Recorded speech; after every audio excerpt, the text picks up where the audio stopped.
Aujourd'hui, nous allons parler d'un sujet très très important. C'est un sujet qui est vraiment commun au christianisme d'aujourd'hui, car on a l'impression que les gens ne comprennent pas vraiment le but de la chrétienté. Les gens ne comprennent pas pourquoi ils appartiennent à Christ. Pourquoi, dans un premier lieu, Dieu veut qu'ils aient une relation avec lui. Les gens ne comprennent pas l'importance de l'intimité avec Dieu. Alléluia.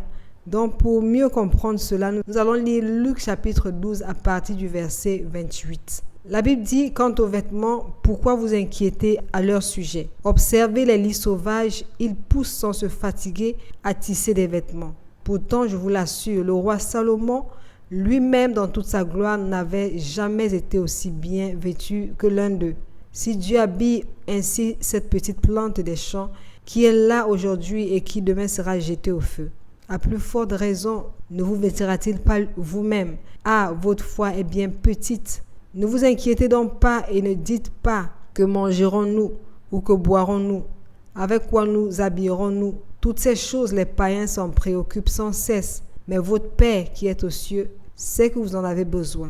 Faites donc du royaume de Dieu et de tout ce qui est juste à ses yeux votre préoccupation première, et toutes ces choses vous seront données en plus. Faites donc du royaume de Dieu et de tout ce qui est juste à ses yeux votre préoccupation première, et toutes ces choses vous seront données en plus. Ne vous inquiétez pas pour le lendemain se souciera de lui-même.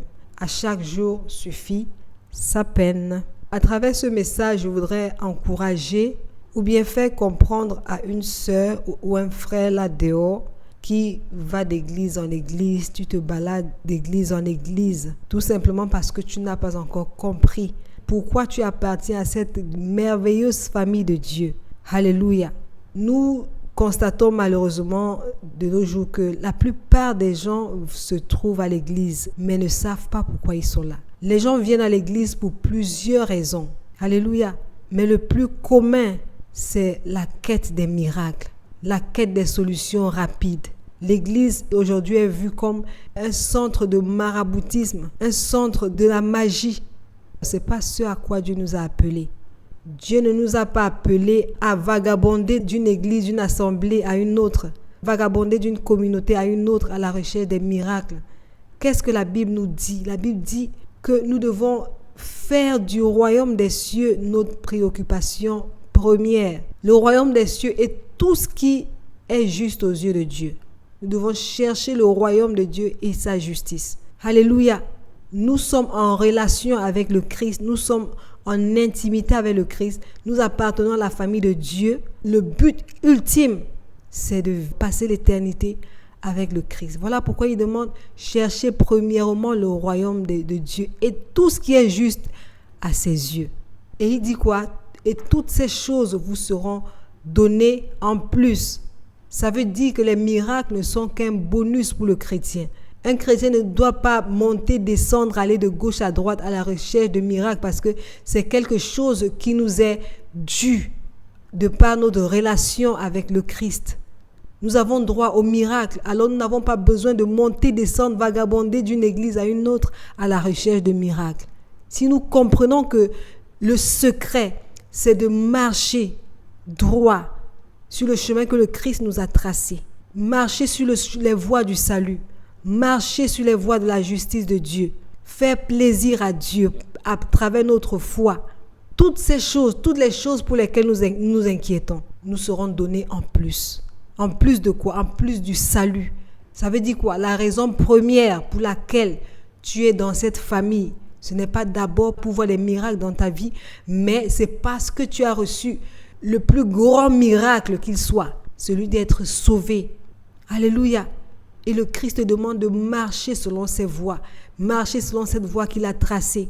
Et pendant que tu marches, pendant que tu vas sur le chemin que Dieu a tracé, les bénédictions te poursuivront sans aucun effort, sans que tu n'aies à fournir aucun effort. Le secret, c'est dans la communion avec Dieu. Le secret, c'est dans la marche sincère avec Dieu. Je voudrais t'encourager à recevoir cette parole aujourd'hui comme une révélation qui va te permettre de voir un changement dans ta marche avec Dieu. Le secret du succès avec le Christ, le secret du succès dans ton ministère, le secret dans tout ce que tu vas entreprendre avec le Christ, c'est dans la marche avec lui. Et comment pouvons-nous marcher avec le Christ sans le connaître? Et comment pouvons-nous le connaître si nous ne lisons pas sa parole? Je voudrais t'encourager, toi qui négliges la parole de Dieu, à prendre la parole de Dieu au sérieux. Tous les secrets de la vie se trouvent dans cette parole. Le secret de la paix du cœur se trouve dans la parole de Dieu.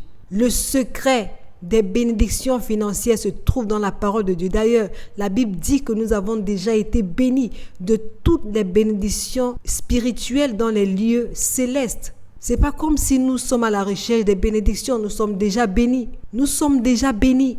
Le fait que tu aies des poches vides ne veut pas dire que tu n'as pas été béni par Dieu. Le fait que tu ne sois pas marié alors que tous tes amis sont mariés ne veut pas dire que tu n'as pas été béni par Dieu. Le fait que tu traverses les moments difficiles ne veut pas dire que tu n'as pas été béni par Dieu. Nous avons déjà été bénis. Alors arrêtons de monter, aller de gauche à droite à la recherche de quelque chose que nous avons déjà. Le secret, lorsque nous commençons à méditer la parole de Dieu, lorsque nous commençons à prier, à entrer en communion intime avec le Seigneur, nous allons voir toutes ces choses pour lesquelles nous passions notre temps à courir, se manifester sans aucun effort dans nos vies. Cherchons le royaume des cieux, cherchons la justice de Dieu. Nous devons prendre plaisir à faire la volonté de Dieu. Cela ne doit pas être un fardeau pour nous, mon frère, ma soeur. Cela doit être fait de façon joviale. La marche avec le Christ, lorsque tu t'y mets en toute sincérité et tu t'abandonnes, sachant que ce n'est pas de ta propre force que tu peux y arriver. Lorsque tu t'abandonnes totalement au Christ en lui disant « Seigneur, pas par ma propre force, mais par ton esprit », en peu de temps, tu verras qu'en réalité, la solution se trouve en toi. La solution se trouve en toi pendant tout ce temps, mais tu ne le savais pas. Ne t'inquiète plus. Jésus a dit que ce sont les païens qui s'inquiètent de ces choses. Ce sont des païens qui s'inquiètent de ce qu'ils vont manger. Ce sont des païens qui s'inquiètent de ce qu'ils vont boire. Ce sont des païens qui s'inquiètent de leur avenir. Et pourquoi est-ce que les païens s'inquiètent de leur avenir? Parce qu'ils ne sont pas encore dans la famille. Lorsque tu entres dans la famille de Dieu, ton avenir est assuré par Dieu lui-même. Alors tu ne peux pas échouer. Arrête de courir de gauche à droite, mon frère, ma soeur. Concentre-toi sur le Christ. Fixe ton regard sur le Christ. Il est là pour te soutenir et il ne t'abandonnera jamais. Il ne te décevra jamais.